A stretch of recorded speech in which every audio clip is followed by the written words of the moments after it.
very much for everyone who's joined us. My name is Becky Anderson, and I work for Macmillan.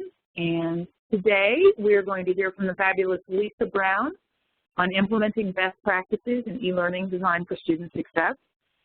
Before we get into the presentation, just a couple things you should know about. Because there are a number of people on the phone, we have muted everyone, all of the attendees. So as Lisa's going through her presentation, if you have questions or comments, you can type them to us. Over on the upper right-hand corner of your screen, you will see options for chat and Q&A. Either one of those will work, so just type in your question, and when Lisa is done with her presentation, we will go through the questions, and she can answer everybody's questions. I also wanted you to know we have one more of these WebExes tomorrow. The last one of the week is 10 ways to use social media in the writing classroom with Tracy Gardner, which you're welcome to sign up for if that interests you. And now we're going to go to Lisa Brown, who has, as you can see, there are a bunch of designations. She does work at Purdue, at Claremont Lincoln, and with Macmillan Higher Education, and she has a great background in this, and is going to talk to us about implementing best practices in e-learning design for student success. And now we're going to pass the power to Lisa, and she can go ahead. Okay, and before you pass the power, until I actually start to share, I wanted to use the video. So you can see that I have a really great picture that I use instead of what I look like every day. But I wanted to start using the video. So I don't know if you all can see the panelist side on the right-hand side. I turned on the camera. I'm going to turn it off in just a moment, but I did that so you could see one of the best practices in online learning, whether you're using online learning for a face-to-face course or in a completely online course, is using video. And it's a really good idea to make your videos as conversational as possible.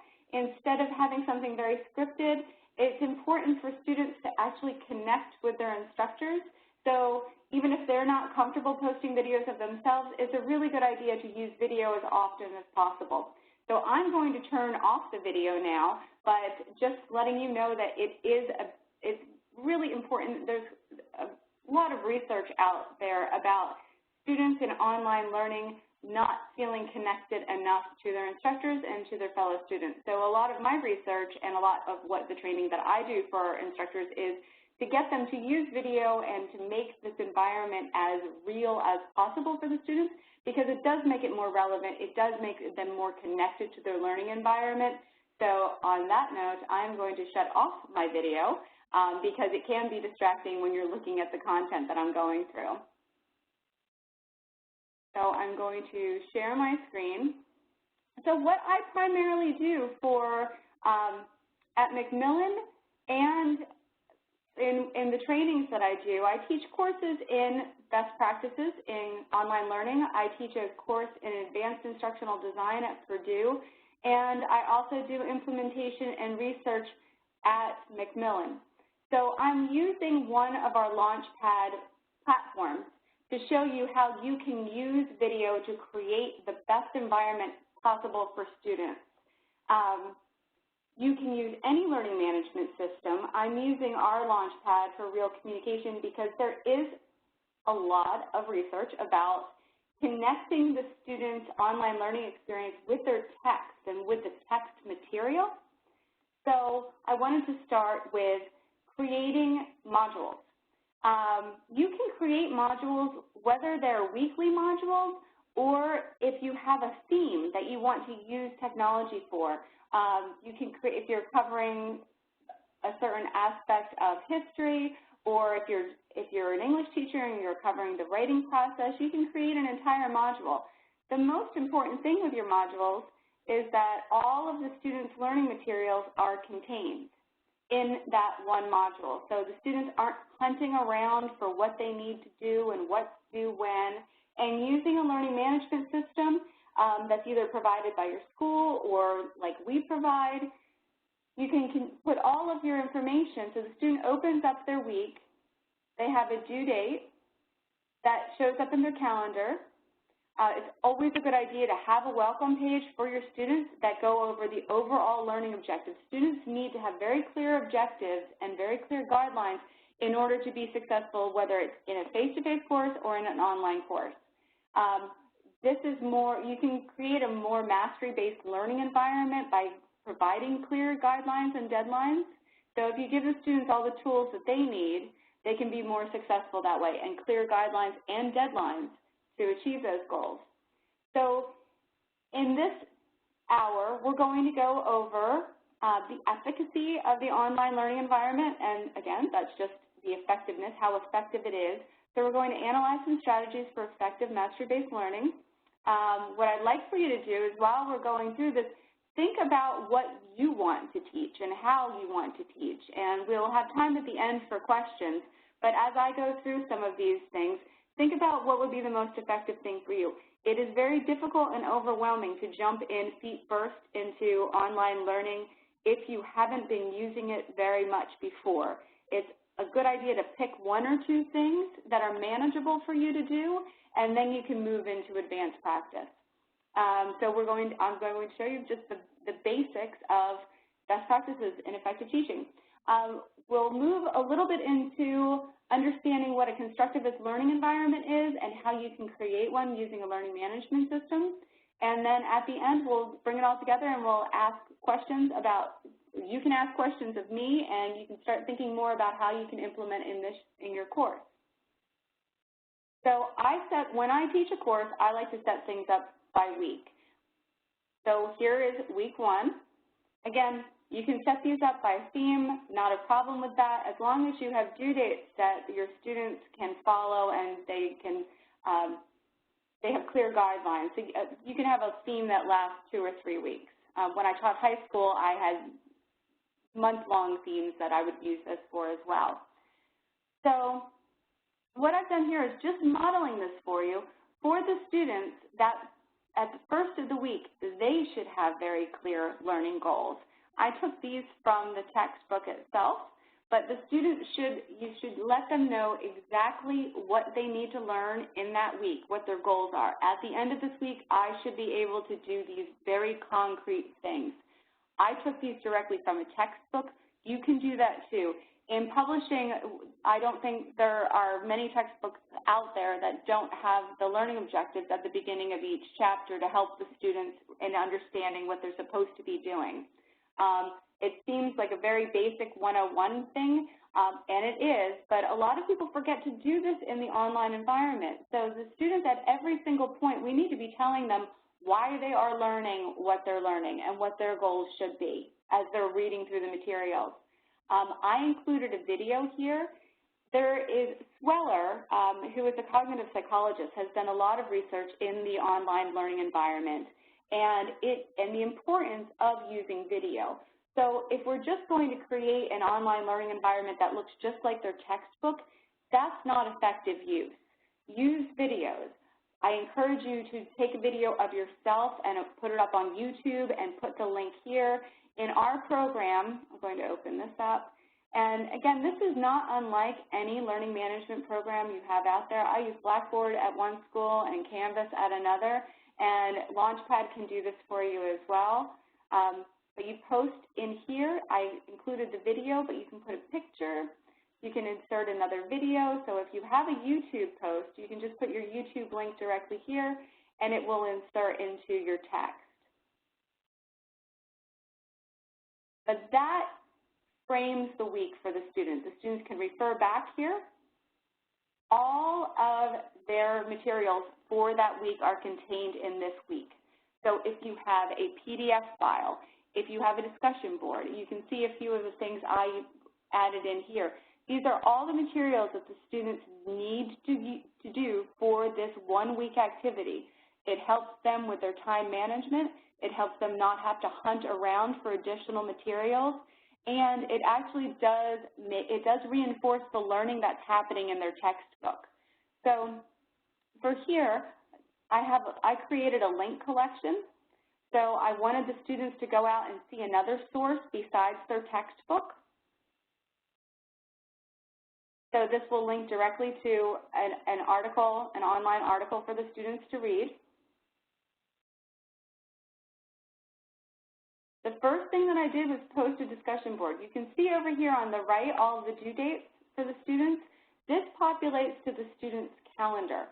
So they know exactly when things are due, and that is very important for them for time management. When I work with students and I conduct student focus groups researching what effective practices are, it's interesting, but one of the things that they like the most about working in an online environment is when they have due dates. It helps them scaffold their learning, it helps them with their time management. The other thing that I hear is that they hate discussion boards. Students feel like they're a waste of time, and the reason is instructors aren't using them to really engage the students. So here, the first discussion board I have for this week is an introduction. But instead of just asking the students to introduce themselves, you have to be very specific with your questioning. So it's important that you ask specific questions that the students need to answer. And then here, I have respond to at least 2 other students in the course. For an introduction, it's fine not to leave. You can leave it a little open-ended. I assign points to every discussion board because it adds value for the students and they're more apt to do it and take it seriously. For any other discussion except for an introduction, you need to be very specific about the questions that you have the students ask one another as well. So the next thing, so with most books, there are online learning materials. They are created for that textbook. We spend a lot of money and we do a lot of development in creating really awesome tools so you won't have to.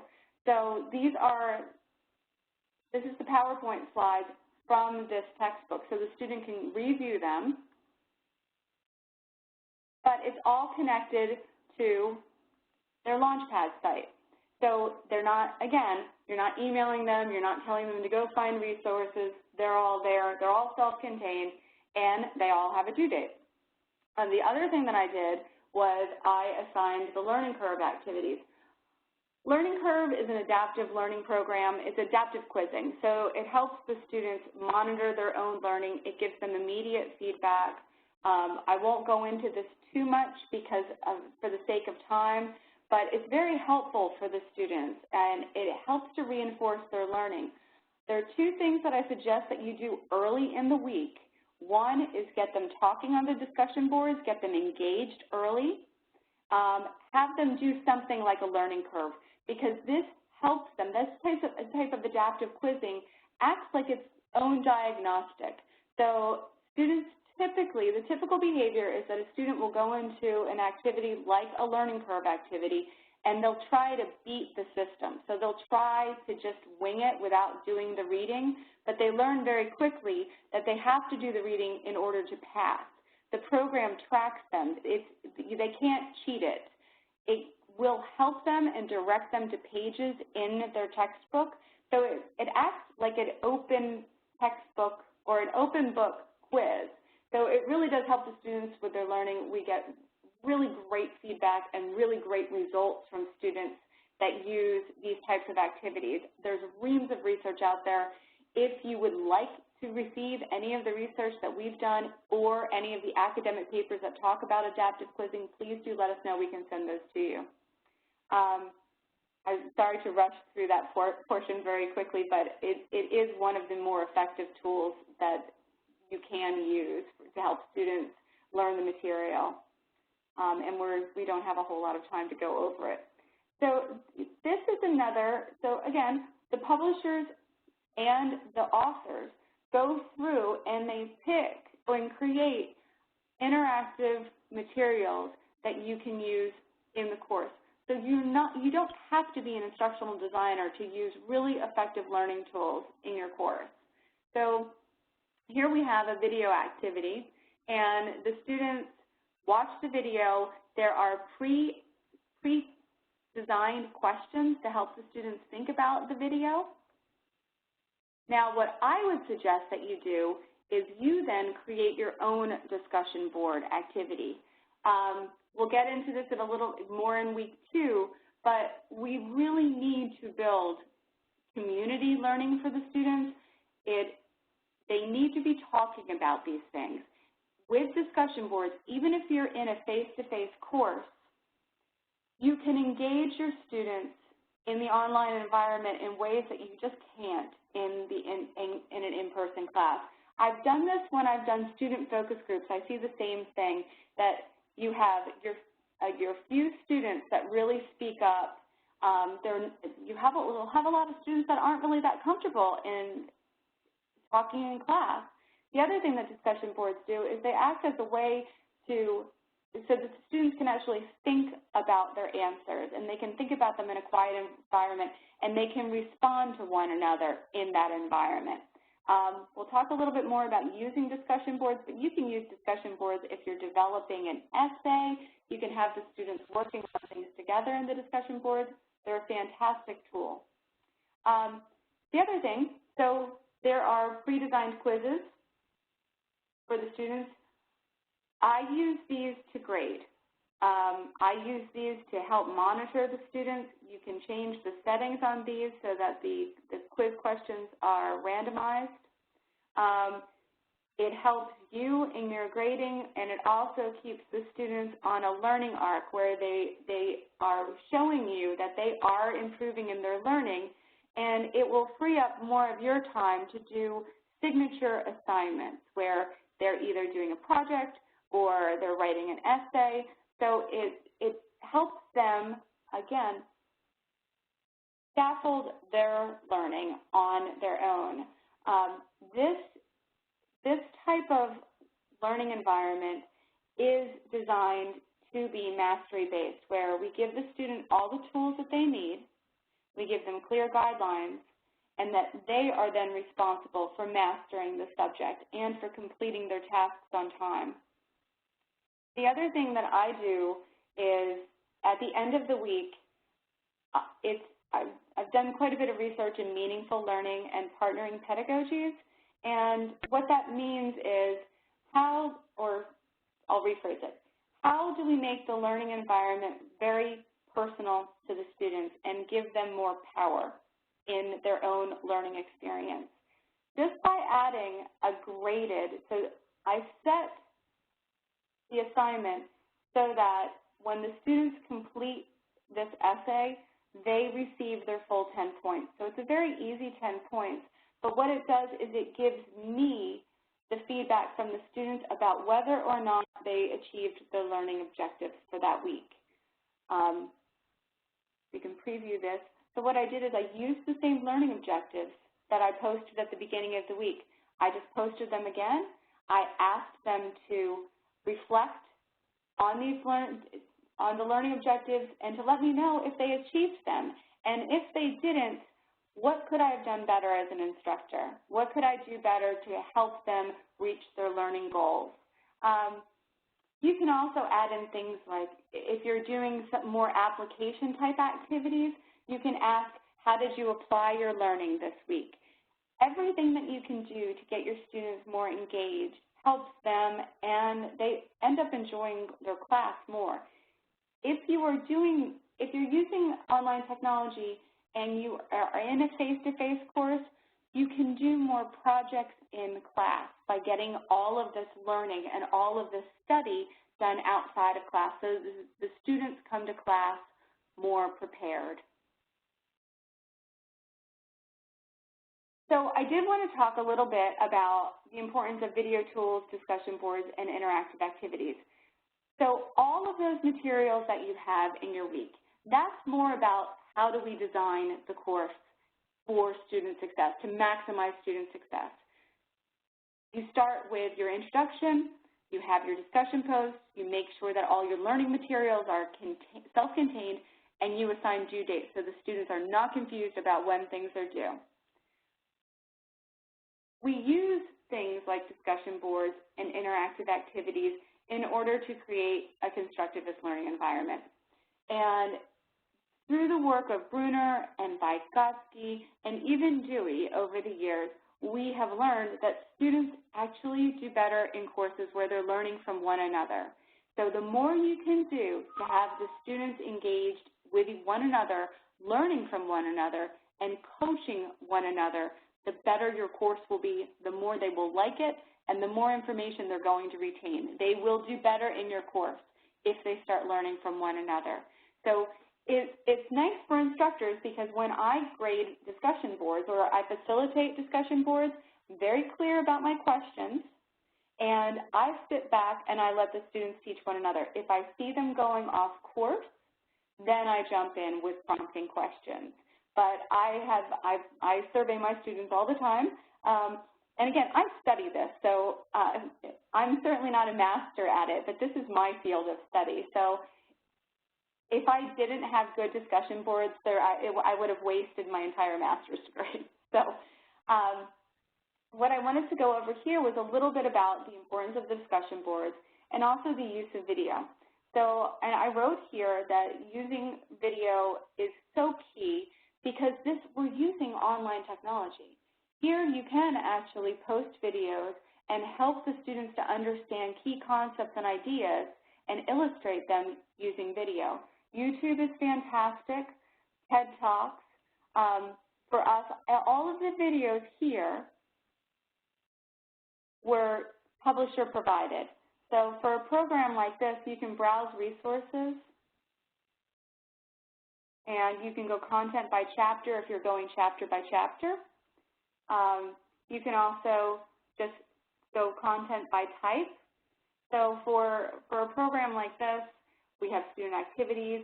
We have hundreds of videos that you can go through. We also have an instructor's manual that can help you cull through all of them. But even if you're just going chapter by chapter, as most instructors do, you can go to your chapter. Since it's week 2, let's go to chapter 2. And you can see the videos that are associated here and what you can add. I use a lot of videos. It's important for students to have choice. So I added in 5 videos, and the students can go through the videos. None of them are very long, so we're not overloading the students with tons of content here. These are 3 to 5 minute videos. They all are illustrating the key concept and points for this weekly learning unit. And then for the discussion, what I did was I asked the students to choose one video.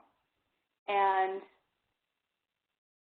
here I don't have the questions filled in, but the point is to provide very clear prompts. So choose one video, answer the questions, direct the students to respond to one another with clear questions, and just like that, you have created a constructivist learning environment where the students have learner control, they have ownership of their own learning, and they get to teach one another in this one activity. It's a wonderful way to get them out there and experiencing teaching and learning for themselves. The other thing that you can do, which is a really great activity, is to have the students go out and find their own videos. Have them get a movie clip, talk to one another, help them develop ideas with very clear questions. We want the students to move from analysis to evaluation and synthesis. And you can do that in 1 or 2 discussion board activities during the week. We also have a program, we have video tools. We just developed them. Here is just an example. You can post a video tool and the students can make comments on a video. So if there's a video that you've chosen, you can create an entire activity where the students can respond to one another. You can apply a rubric to the video. So you can create some criteria for which the students analyze the video. And the students can dialogue with one another back and forth using video tools. You can also upload your own video. So if you are stumped about how you can create a video every week for your students, which I do think is a good idea, especially if you're in the online-only environment, every week you should be communicating with your students in the modules I always suggest this because announcements get lost, emails get lost, and if it's part of their weekly learning, this entire unit, this entire module is a unit of learning for the students. So every single piece of material that they need to achieve their learning goals for that week should be contained here, including a video from you. And you can create your own YouTube page, and you can keep it private so nobody else can see it, and you can post on YouTube. This was supposed to be a link to YouTube. Sorry about that. That did not work. But anyway, that is a really key factor in making it personal for your students. But you can have your students use YouTube too, so you can get really creative with how you use the medium. But the most important thing is how the medium is structured. So it excites social learning, it excites learner control, and it excites a feeling of mastery for the students so that they know at the end of the week that they can reflect on their own learning and they can give you feedback about whether or not they achieved their learning goals.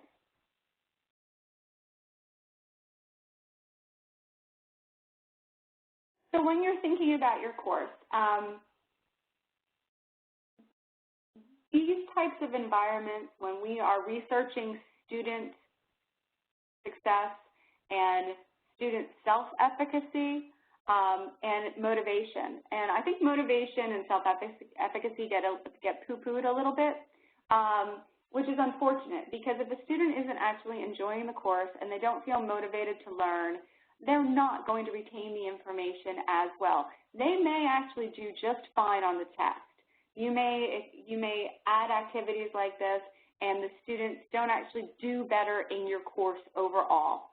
However, if they are reporting back that they are enjoying your course more, they will remember it. I'm sure everybody can think back to college about one or two classes that they really enjoyed, that really meant something to you. And I would bet money that those courses were ones where you enjoyed some camaraderie with your fellow students, you got to bond with a few people in your course, and the learning was meaningful. In some way, shape, or form, the material that was covered meant something to you and you could immediately apply it. So I wanted to just go over quickly the key points. If you are going to start, if this all seems overwhelming, and I'm sure that it is, I've grown up in this environment, so I could talk for hours about fun things you can do in the online environment, but that would be really boring for probably everybody. But start small. Choose one or two things that you think technology could really help your students with the most. It may be discussion boards, or it might be just video tools. You might just want to add some video in. I would suggest that you keep those learning objectives, that you reinforce the learning objectives. It's very important for the students to know where their path is and give them the tools to get there. But you may not want to do everything interactive. Choose a couple of things that you think would be the most effective, and then all of the other things that I talked about you can forget about for now, and we can send you research articles and we can send you examples that can get you further down the road. But just like anybody in your learning experience, you want to start with just a couple of things that make sense to you. One of the easiest things is simply to assign due dates. So for what the readings, if you're using an ebook, all of our launch pads come with the ebook. Having the students have due dates for when their readings are due, even if you're not grading it, it helps them to track their learning that way. All of the feedback that we're getting for the studies that we're doing internally, I was surprised at how much students like having due dates for all of their material. They can sync up their calendars with their iPhones, and it helps them. Whether you do this in your class in a face-to-face course in person or whether you do it in the online environment, it's called partnering pedagogy, and it is involving students in their goals. That's unrealistic for a lot of college classes where you're not going to sit down with 150 students and say, what are your goals for this course? But you can use the online environment to have the students tell you and to talk about it with one another. just that action of asking the student, what do you want to get out of this course? Let me know how I can help you with that. That is key. Giving the students some choice about whether it's a project or, like I showed you with the videos, giving them choice in how they learn, what they learn, really great practice. Any opportunity you can create to have the students teach one another, give them a concept or have them explore a subject and bring that information back, they will retain that information more than if you had quizzed them and had them write an essay on it. There is something called performance theory, and when we talk about making meaningful learning opportunities for the students, we are talking about that. If you can get the students presenting to one another and teaching one another, they will retain that information a lot longer and they will understand it so much better than if they're just being quizzed and doing the typical work that we do in most college courses. And I'm saying this from my own experience. I taught high school English 22 years ago, and I wish we had had programs like this. It would have helped me be a better teacher, but I did far too much lecturing, not enough group work, but I didn't know how. It wasn't part of my own education. So through the years and working with programs like this, I've learned quite a bit along the way. So I don't want to take up too much time with this. I think we might be able to get into some of the questions. Would anybody like to see more of any of the things that I've just whipped through very, very quickly?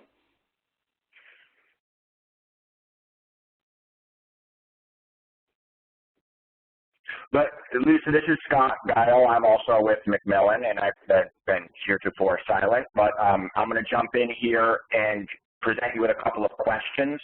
If people have anything they'd like to see more of, please just put it into chat, and we can work that into the Q&A. The first question for you is, how do you see learner ownership working in an open enrollment university?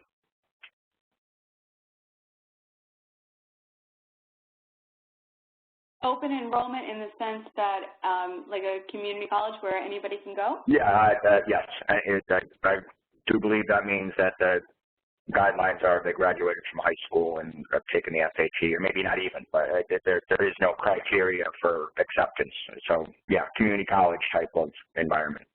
I actually think that it's probably more important in an open enrollment school because you have students that maybe aren't as proficient in learning or have not mastered study skills.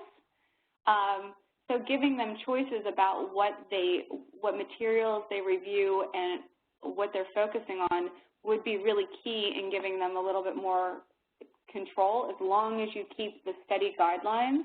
And you can choose materials that are relevant, as long as you go through and make sure that all of the materials that they get to choose from are actually reaching the same learner goals. The other thing is using programs like Learning Curve are very helpful because it does give the student is in control of their learning using Learning Curve, but it at no point veers away from what the student should be learning for that week. Could you go ahead and show a couple of there's another question about Learning Curve, so this is actually a nice segue. Maybe just show a little bit about this, and I'll mention an answer to the question.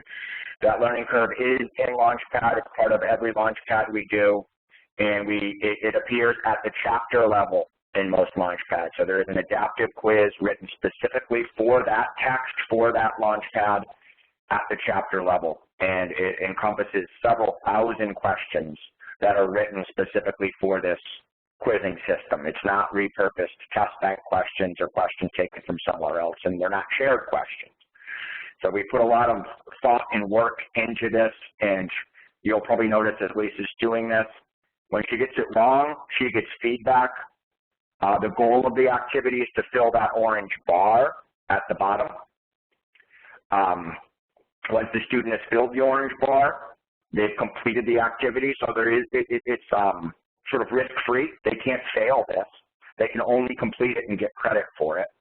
At any point in time, up in the right-hand corner, they can click there, and it takes them to the exact section of the ebook that they're going to find the answer in. And I think you're in a demo environment, Lisa, so that the ebook link hasn't been put in yet.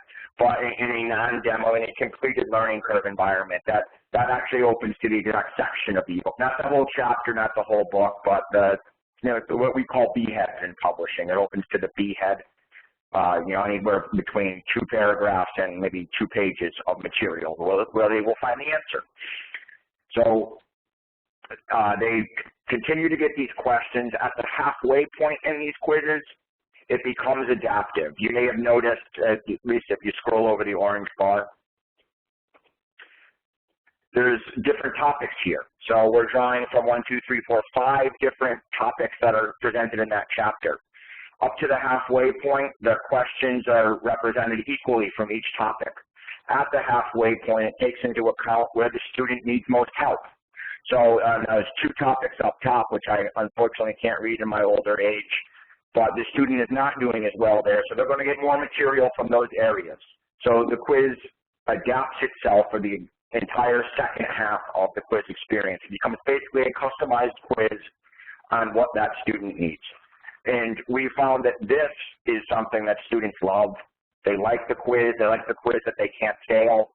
They go back to it to use to study. It's a really good way to engage students before class or to use as a review after class. That's a personal style decision. People have used it both ways.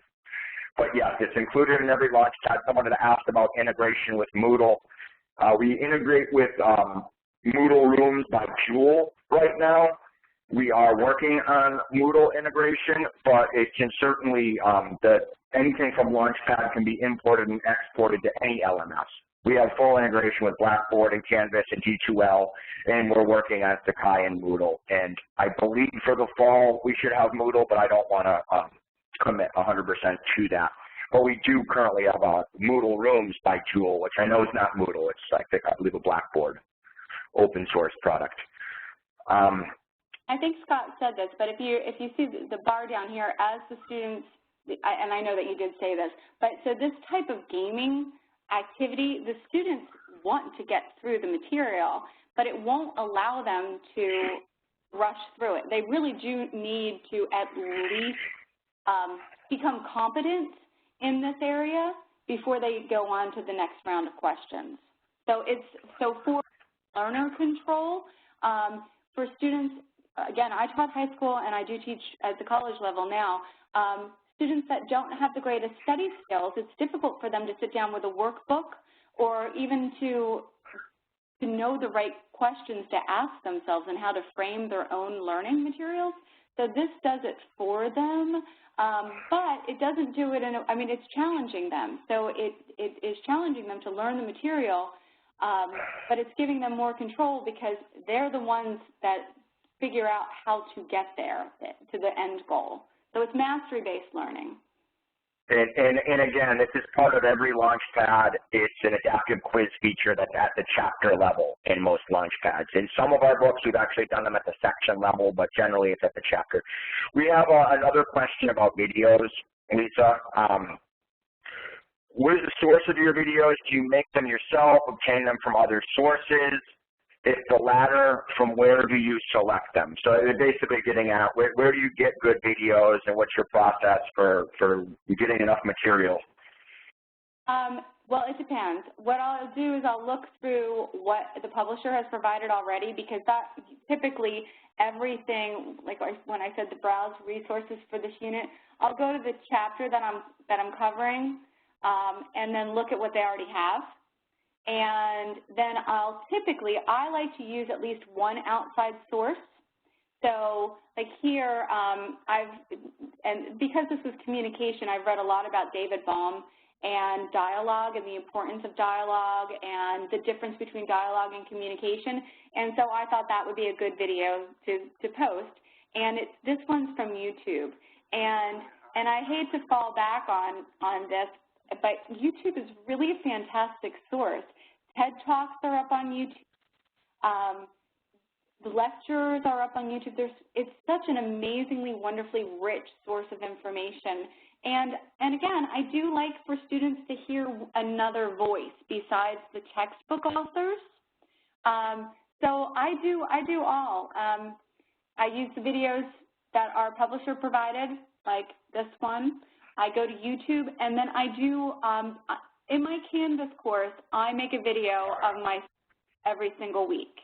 I see the students as well, and it's a hybrid course, so I see the students every few weeks, but every week I want them to have a video, and I explain the weekly learning materials, and then I typically like to do a wrap-up of the previous week using the video.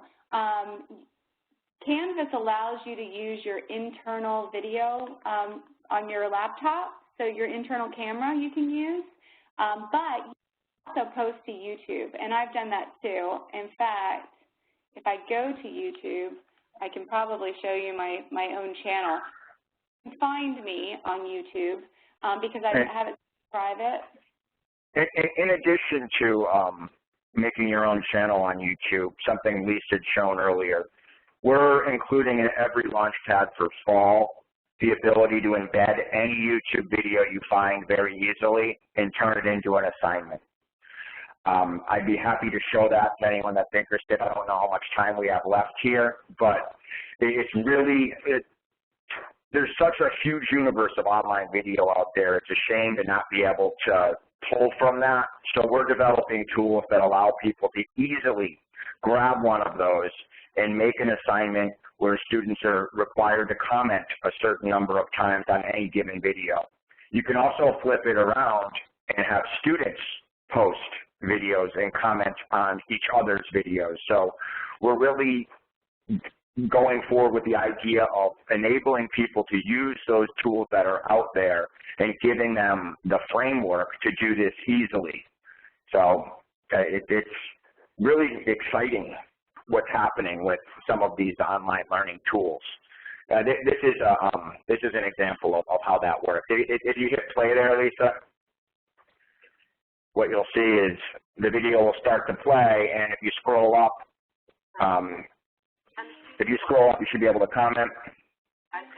So at any point in time, the student will be able to comment on this. So if you hit comments, you should be able to comment very easily on this. So add comment, the video pauses there, the student adds a comment. And as you can see, the contributor can be instructor or student. For students to be able to do it, you would have to allow them to do it. This isn't something that students can just start posting videos wantonly. But you can structure an assignment. And as Lisa mentioned, you can include a rubric as well for the grading of whatever it is you put up there. So we're really trying to enable the use of whatever material you bring in. And you can also bring these videos in from a local source, in other words, something you filmed yourself and have your own library. So there's a lot of different options here. Someone's asking, is this the comment feature from Canvas? This is actually the comment feature in Launchpad. I'm sure Canvas probably has something very similar to this. I think we're all working in this direction. It happens to be the Launchpad video embedder, if you will, that allows you to easily turn something into an assignment. But these tools are out there. Yeah, and this is actually better than Canvas, Launchpad, and I'm okay. saying that as a user. I am an employee of Macmillan, but the video assignment tool in Launchpad, it's coming out this summer. I think it's absolutely brilliant. Again, I would suggest that you attach a rubric to anything that you wanted the students to analyze, because that gives the student, that puts the power back in the student's hands, where you're saying, here are your guidelines. If you don't do this, you're not going to get full points. So it really puts all of the responsibility for the learning on your students. You give them all the guidelines, and rubrics would do that very, very effectively. You can't argue with a student if you're not going to point off because they didn't actually do everything that you asked them to do. So it becomes, you really are that facilitator, and it does give them a lot more responsibility. So someone has asked to show the videos being embedded. Are you comfortable? You look like you were working in that direction. Are you comfortable doing that? Do you want me to show that? I would prefer you show that. Would that be okay? Okay, that's fine. I have it queued up. If you pass me the bowl. Okay. Yeah, I work with. I do research post-production. So what I'm doing in the field is with products that we've already developed and the video tools we're developing. So the way this works, I assume everyone is seeing my screen, hope they are, is we have this assignment type, if you will, in Launchpad, and you simply go to Add File, and I perused YouTube for videos on flipping the class, and I'll, of course, I got flipping houses along with it. I'll take this one, the flipped classroom model, and I'll simply take this URL, and I can take it over to Launchpad. And you see I have options here. I can upload if it was local, if it was something I'd done myself, but in this case it's from YouTube or any source.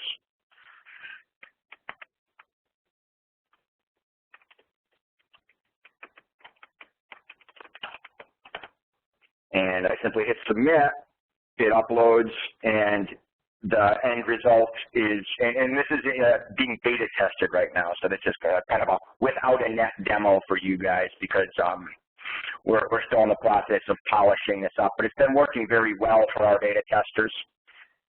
And once this is uploaded, what Lisa had shown of the ability for students to comment on it, it's in there as an assignment. So if we just give it a moment, you'll see here is the assignment. And once again, we've got this is a classroom. The teacher sends the test. The ability for the student to interact like this with the video. And they post a comment, and the way you structure the assignment, you can ask them to add as many comments as you're requiring. And once they've done that many comments, they've technically completed the assignment. So, you know, the way this works is you have a bunch of different options, if you will, for how you're going to set this up. But basically, you're asking students to make comments on this.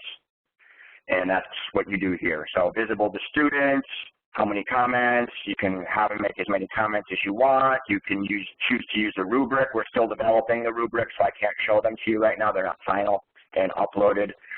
You have comment visibility, private, public, how that's going to work. So you have a lot of different options as to how you're going to have that video shared. And again, students can do the same thing. Students, you could assign students the ability to upload a video for commenting. So that's the video rubric, excuse me, that's the video tool. And I'm going to get back to the chat in case we're getting quite a few questions here.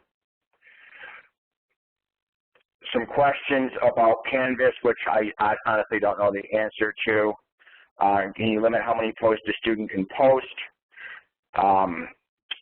Yes, you can. Yeah, students only have the ability to post if you give them that ability. Someone asking the difference between Launchpad and Canvas.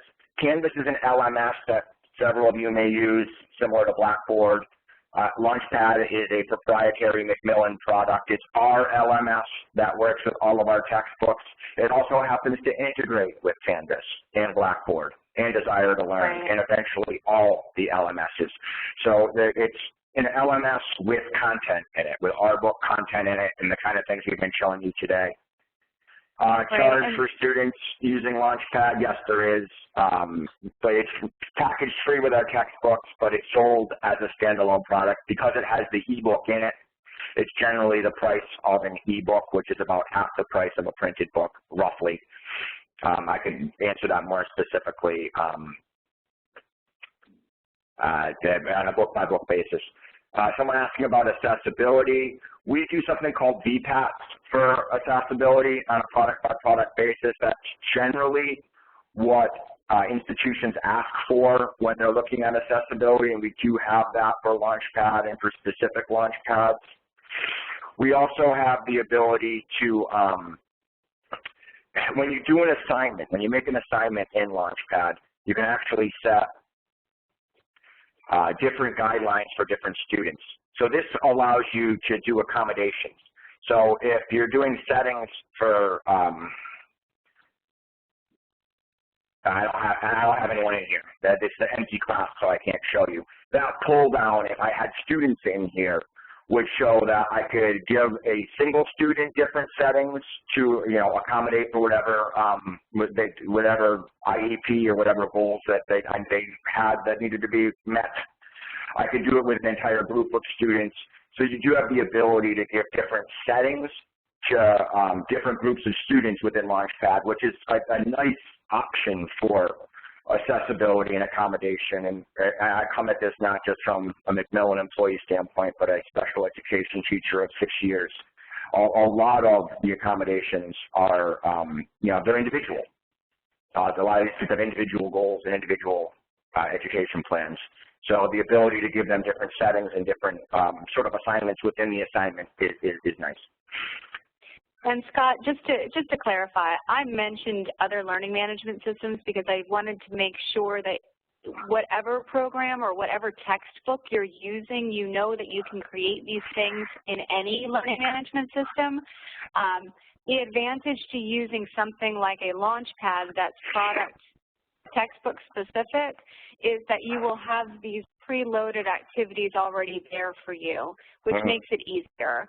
And there is a fair amount of research about ebooks, and making ebooks have been shown to be less effective than a textbook when it's not personalized by an instructor. And personalized means you can put notes in it, you can assign it in your learning management system, you can have a discussion board activity right after the text. So with Launchpad, you can integrate all of the learning materials in one space. That makes all of the learning materials a unit of learning instead of disparate pieces that go into a mix. That the students then have to. And I think it's totally, we want to mention Canvas and Black. I mean, in doing a session like this, we want people to be able to use what they're using. Obviously, we'd like them to see Launchpad, but the point is this stuff can be done in a number of different ways. Launchpad's one of them. We would love to tell you more about it. We have told you more about it, but it's not the only one. There's different ways to do this within your LMS. There's different ways to integrate this content into your LMS. And and someone else made a comment that someone had asked about price, and then someone said, from what their students say, it's a good deal price-wise. So thank you for that. I'll read that out loud. I'll take that. And I think we're at the end of our comments, and we've gone quite a while. I appreciate how involved this group was in asking questions and following along. Lisa, if you have anything else? No, the only thing, if anybody would like to see any of the research that we have, please let us know. We've been there are some people that have requested the research. We should probably just send it to everybody. Okay, that's great. Yeah, I mean, this is what I do for Macmillan and what I do for a few other places. So if anybody has any questions for me, please let me know. I know firsthand that using technology can be an enriching experience for the students, and it does work when implemented properly. When it's used just as a management kind of service, it's not effective at all. Just recreating a textbook in the online environment isn't helpful. Using the technology to the best of its ability is really where your amazing learning happens, and it really does. It's really exciting to see it, and it's really exciting to talk to the students that are benefiting from successful use. And I'll mention one more plug before we sign off. We do have ongoing training sessions on Launchpad if anyone's interested. The training tends to be this kind of stuff. How can you begin to implement these sort of tools in a way to make the class more engaging, that get students to do their work on time, to get students to get students to really do the kind of things that Lisa has presented here today. So we will include that in our follow-up to you, a link to our training center in case anyone wants to sign up for any specific Launchpad training. So thanks again, folks. Really appreciate everyone's attention and the active participation. It's been great. So have a wonderful week. And we have one more. Well, one more question. Will the school incur any costs for Launchpad? It will not. The cost is it's a text cost, like a student paying for a text. But again, it's about half the price of a printed text, approximately.